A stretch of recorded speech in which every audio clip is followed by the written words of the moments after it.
We addressed earlier in the program the rules for the virtual offseason program. We raised the question of whether or not Dak Prescott would be participating because there was a strong belief he would not be showing up for the real offseason program without a long-term contract from the Cowboys. That's his leverage for now, saying, I'm not going to show up for anything until you pay me. Chris, I am told that Dak Prescott, without a long-term contract from the Cowboys, will not be participating in the virtual offseason program. So even though all he has to do is stay at home, even though it's only 4 hours a day, even though they're trying to get Mike McCarthy and new coaching staff or adjusted coaching staff up to speed with the players, and hey, no starting quarterback will be involved in the virtual offseason program absent the contract that Dak Prescott believes he deserves from the Cowboys. Wow. I mean, that's big news. I'm not saying I'm shocked, but I wasn't sure which way he would go here. Like we talked about earlier in the show, I thought maybe he would get involved in some of these meetings just to get indoctrinated into the offense and maybe some of the new terminology and ideas. But he's driving a hard bargain. And to me, it's unbelievable, really, Mike.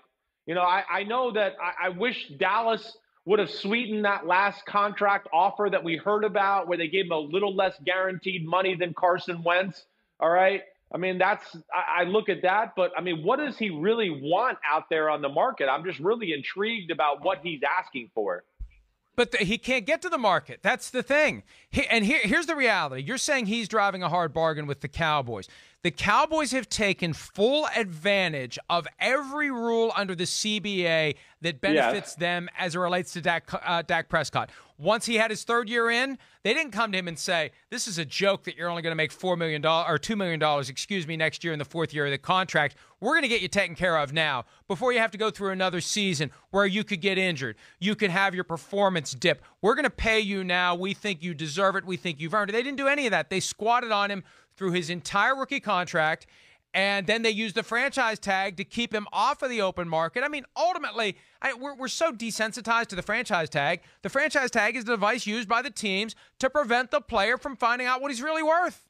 Like, hey, Cowboys, if you're confident you're going to pay him, let him go out on the market and see what's out there. But they refuse to do it. So his rights are, under the CBA, to refuse to participate in the offseason program, and I support it. I do too. I got no problem with that. I'm just, and I misspoke by saying I know he can't get to the open market. I'm just interested in what he's asking for. What's the number that is going to satisfy him and his team right now to make this go? Where is it? Do you have any inkling of what that might be? I mean, what is it? More? More. I mean, I've heard, we've seen the number 35, and that's 35 from scratch, not 35 new money, because there's no new money. It's a new contract, and it's going to be $35 million per year from the moment he signs it, if that's what he can get. Hi, I'm Mike Tirico, and thanks for watching.